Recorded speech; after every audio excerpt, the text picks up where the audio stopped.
네, 시장의 베테랑에게 지금부터 한 수 배워보시죠. 주식명가 MTNW 김동섭 어드바이저와 함께합니다. 위원님 안녕하십니까? 네, 안녕하세요.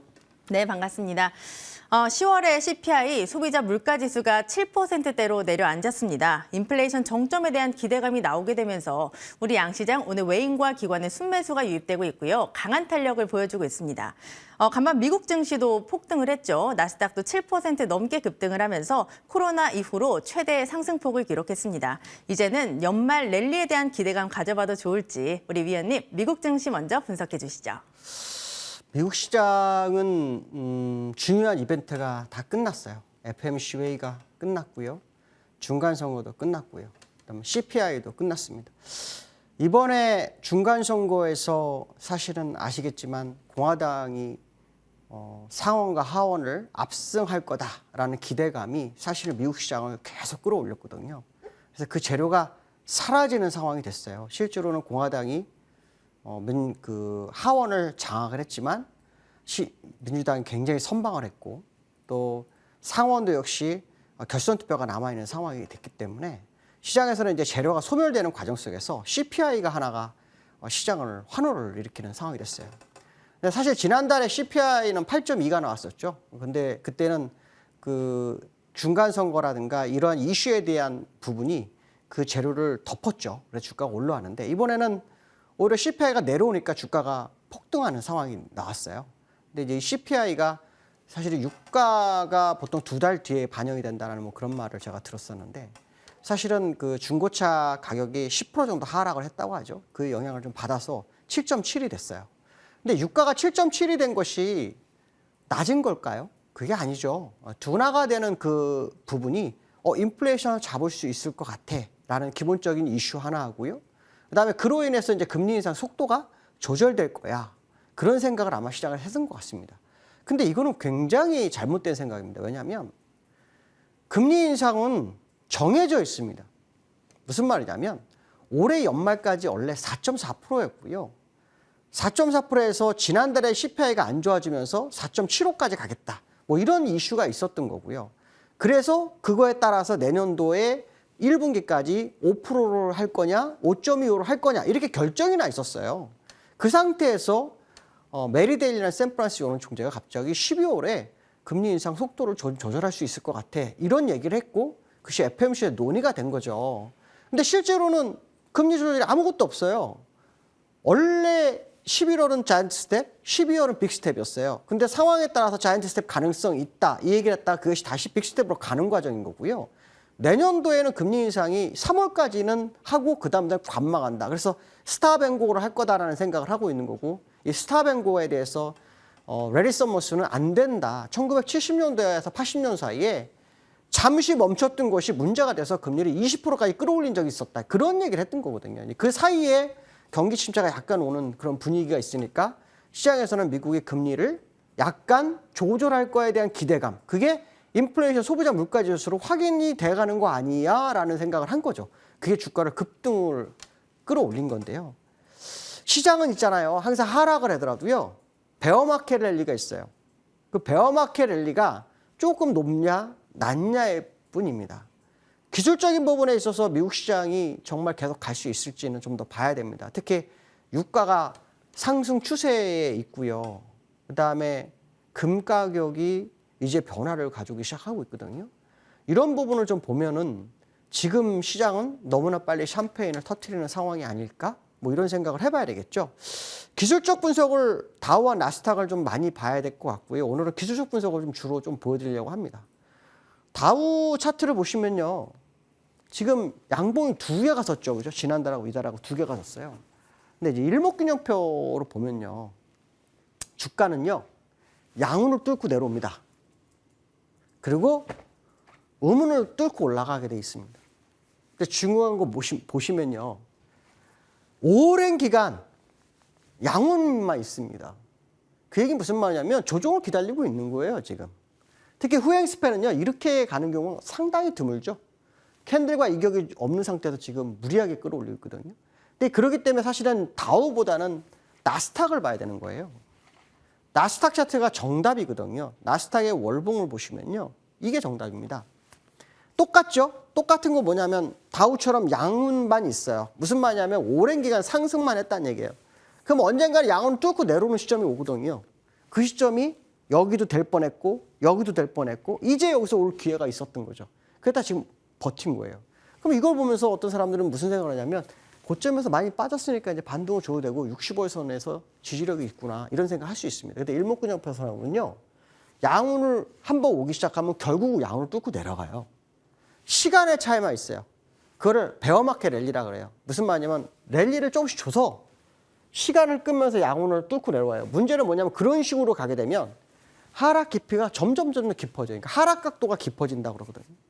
그러니까 지금은 반등이 들어온 거에 환호할 문제가 아니라 제가 항상 말씀한 것처럼 정말 팔괘를 주고 있는 거다라는 생각을 하시면 돼요. 아니 왜 인플레이션이 잡히고 있는데 아니 상관없어요.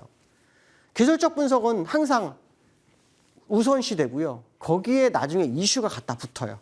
지금 하락할 때 기술적 분석은 제가 여기가 꼭지라고 아마 방송에서 계속 얘기했을 거예요. 상승 종료선을 했었죠. 그때는 아무 재료가 없었어요. 그러다가 어떤 문제가 생겼어요. 인플레이션이 생기고 금리 인상이 되고 하면서 버틴 거예요. 이 이후에는 어떤 재료가 나올지도 몰라요. 분명해서 뭐냐면 일목균형표 상으로는 굉장히 버겁다. 그래서 양운을 뚫고 내려갈 거라고 얘기를 하고 있어요. 문제는 어떤 식으로 내려갈 거냐. 랠리를 좀 줘서 내려갈 건지 그냥 내려갈 건지의 차이일 뿐이에요. 그것이 다우와 나스닥의 차이가 캔들 차이가 약간 있을 뿐이지 결국 가던 시장을 따라가는 부분이죠. 그래서 나스닥은 현재 그 방향으로 현재 가고 있는 과정이다. 이런 해석을 해본다 그러면 지금 미국 시장이 7.7%의 환호할 상황은 아니죠. 언제든지 바뀔 수 있어요. 유가가 올라가기 시작하면요. 물론 중고차 가격이 내려가고 뭐 다른 것이 내려갈 수도 있잖아요. 이렇게 할 수 있지만 근원 CPI는 크게 안 밀렸다는 거죠. 예상보다 낮은 거였지 6.3% 정도는 유지하고 있는 상황이라는 거. 그 얘기는 무슨 말이냐면 여전히 잠재력의 위험이 시장에 계속 있는 상황이고 거기에 대해서 환호를 하긴 좀 어렵지 않겠느냐. 실제로 미국 시장에서는 내년도 벤버넌키 같은 경우는 2년 동안 경기 침체 가능성을 얘기하고 있고요. 몇 개의 투자금융회사에서는 내년 2분기부터 4분기까지 경기 침체를 알리고 있어요. 경기 침체라고 뭡니까? 고용도 잘 안 될 거고요. 경제 성장도 되게 나빠질 거고 인플레이션도 계속 고인플레이션을 유지할 거다. 이런 얘기를 할 수 있는 거거든요. 그래서 기술적 분석상으로는 아무 상관이 없는 상황이다. 지금 반등이 들어왔지만 여전히 우하향 추세를 유지하고 있는 그런 과정이라고 생각하시는 게 현명할 거다. 이런 말씀 좀 드리고 싶고요. 그다음 두 번째로는 원달러가 요즘 급격하게 하락했죠. 다행히 우리나라는 이제 수출 기업이라서 수출을 많이 하는 나라라서 다행입니다. 정말 다행인데 환율이 기술적 분석상으로는 목표치를 못 채웠어요. 저는 사실은 이 환율도 얘기할 때도 기술적 분석으로만 다 접근했고 거기에 이제 이슈를 갖다 붙였던 거거든요. 기술적 분석으로는 목표치가 아직 멀리 남아 있어요. 그럼 두 번째 파동에서 지금 여기가 지금 지지력이 되는지를 이제 확인해야 돼요. 문제는 뭐냐면 금리 인상이 완전히 멈춰야지만이 시장이 살아나고요. 인플레이션이 완전히 내려와야만이 환율이 안정을 취할 거라는 거죠. 지금은 과하게 오른 거에 대해서 누군가 과하게 밀어내는 과정 정도로 보시면 돼요. 항상 주가가 원달러도 보시면 계속 올라가는 추세였잖아요. 그게 한번 누를 때 이렇게 한 번씩 크게 늘러요. 그리고 아랫꼬리가 길어지거나 양복을 다시 세우는 경우가 많습니다. 그래서 환율상으로는 고점이 일단 1444원에서 찍었지만 아직 완연한 추세로 내려오는 과정일 건지에 대해서만큼은 좀 더 확인을 해야 될 거다. 특히 음운을 뚫고 올라가고 양운을 뚫고 내려야 되는데 지금 양운이 없어요. 음운이 있죠. 이런 경우에는 보통은 파동을 주면서 꼭지를 잡고 내려오는 거 맞거든요. 그래서 조금 더 두고 보셔야 될 거다. 문제는 뭐냐면 미국 시장이 환호를 했지만 기술적으로 여전히 우하향 추세 선상에 있는 나스닥과 다우의 모습, 특히 다우는 약간 올라왔지만 나스닥은 계속 그 모습을 가지고 있다면 강달러에 대한 원달러의 약세가 완전히 해소된 상황이 아닐 거라는 해석을 한번 해보시는 게 좋을 것 같고요. 이렇게 빠르게 내려오는 거에 대해서 위험자산을 선호를 하는 것은 상당히 좀 위험하지 않겠느냐, 뭐 그런 생각을 한번 해보셔야 될 것 같고요. 세 번째는 삼성전자에 대한 부분을 좀 얘기를 해야 되겠죠. 삼성전자가 사실 어저께 분차트에서 꺾였는데요. 오늘 확 올라왔어요. 이 삼성전자는 이제 제일 중요한 것은 뭐냐면 만약에 정말 갈 거라면 이제 실적의 변화가 나와야 돼요. 아시겠지만 실적이 나쁘지 않죠. 근데 원래 실적이라는 것은 천천히 꾸준히 올라가는 게 좋죠. 갑자기 꺾이게 되면은 아무리 실적이 영업이익이 좋아도 일단 기업을 좋게 보지 않거든요. 삼성전자가 쭉 가다 한번 이렇게 3분기 실적이 확 떨어졌잖아요. 그러니까 실적이 다시 회복하는지를 확인해야 되겠죠. 회복해야 되는 그런 상황을 보셔야 될 것 같고요. 근데 중요한 건 뭐냐면 지난번 대차장고가 줄어야 한다고 했는데 대차장고가 안 줄어요. 계속 유지하고 있습니다. 그리고 여기서 매도했던 누군가가 달라요. 제가 이제 오늘 왜 좀 앞에 부분을 굉장히 빠르게 하고 있어요. 왜냐면 마지막 그 코스피 가지고 차트를 좀 이것저것 얘기를 해드리려고 앞에 부분 굉장히 빨리 가고 있거든요. 그래서 이제 여기서 꼭 기억을 하셔야 될 거 뭐냐면 삼성전자가 여기 매도가 외국인이 굉장히 많았던 상황 속에서 여기서 매수를 해서 올렸는데 그 매도 금액 대비 매수 금액이 너무 작다라는 거예요. 너무 작은데 그 상황에서 올랐다면 저희 신빙성이 굉장히 떨어질 수 있거든요. 이제 그 부분을 코스피에서 좀 확인을 시켜드리려고 해요. 그래서 일단 현재 삼성전자는 6만 4천 원대까지 기술적으로 나와 있고요. 그 이상은 아직 기술적 분석으로 나오질 않아요. 근데 사실은 어저께 꺾였던 부분을 슈팅을 주고 들어온 상황일 수도 있다. 뭐 이런 생각 한번 해보셔야 될 것 같고요. 제가 이제 오늘 얘기해드리고 싶은 코스피 얘기를 좀 해드리려고 해요. 코스피. 일단 한 두 가지 정도로만 두세 가지로 할 겁니다. 지금 제가 이렇게 여기서 보여준 건 다 두 가지인데요. 하나는 뭐냐면 거래량을 보시라고 말씀드리고 싶어요.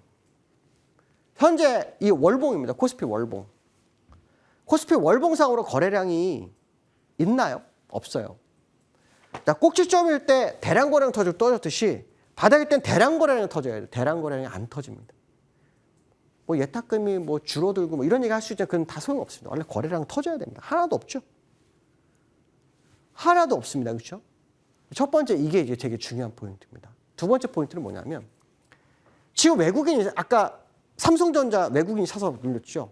요 근래 외국인들이 9월부터 어저께까지 오늘까지 해가지고 한 6조 정도 샀습니다. 6조. 거기에 삼성전자가 한 1조 7, 8천억 거의 2조 가깝 됐고요. 하이닉스 빼고 못 빼고 그러면 사실 다른 종목에 간 금액은 그렇게 많지가 않습니다. 그럼 제가 이제 말씀드리고 싶은 건 뭐냐면 외국인들이 전체 외국인들이 그러니까 지금에 들어오는 외국인이 기존의 외국인이 아니냐 그 싸움을 한번 해보는 거거든요. 왜냐하면 지난번에 시진핑이 3기 연임을 하면서 차이나 론 얘기가 나왔습니다. 그게 이제 우리나라에 좀 들어오고 있다. 그런 얘기가 좀 있었죠. 그러면서 텍사스 교직원 연금 뭐 그것도 우리나라에 조금 배당이 좀 늘었다. 그 얘기를 하는데요. 지금 보시면 여기서부터 여기가 지금 2020년 1월 1일이에요. 코로나 터졌댔거든요.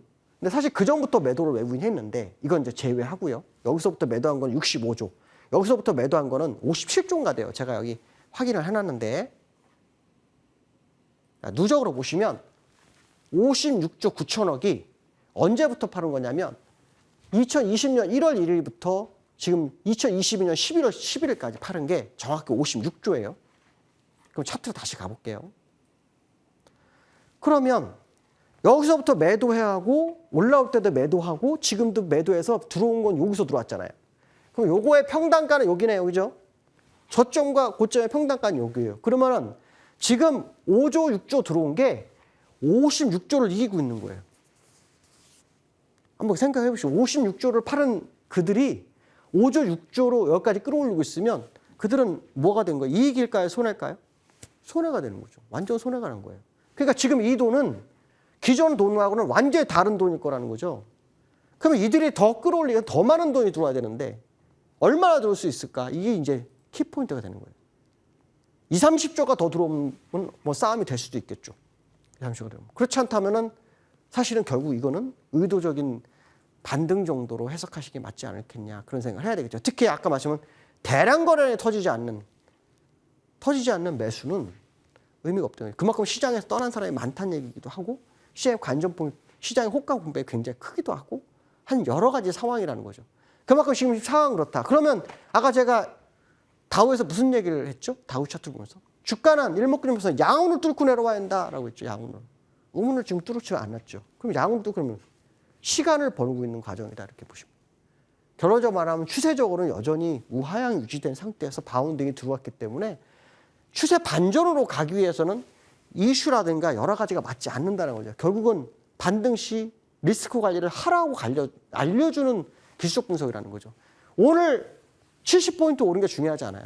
기술적 분석상으로는 약 2480? 60에서 80 정도. 제가 지난번 언급한 것 중에 하나가 뭐였냐면 이제 이 방송 얘기를 안 했어요. 반등이 들어오면 2,460에서 80 정도가 1차적으로 돌릴 수 있는 그런 공간이다. 근데 중요한 건 이제 여기서 하나만 더 알려드려야 됩니다.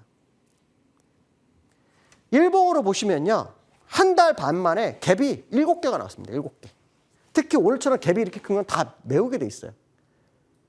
갭이 7개인데요. 그 전에 지난번 2020년도 코로나 터지고서 올라올 때 갭이 10개가 남아 있습니다. 17개의 갭이 나왔어요. 그래도 그 당시에는 시간이 무려 9개월, 10개월을 가지고 그 갭을 만들었지만 지금 단 한 달 만에 만들었다면 뭐가 이렇게 급했을까? 한번 생각을 한번 해보셔야 되겠죠.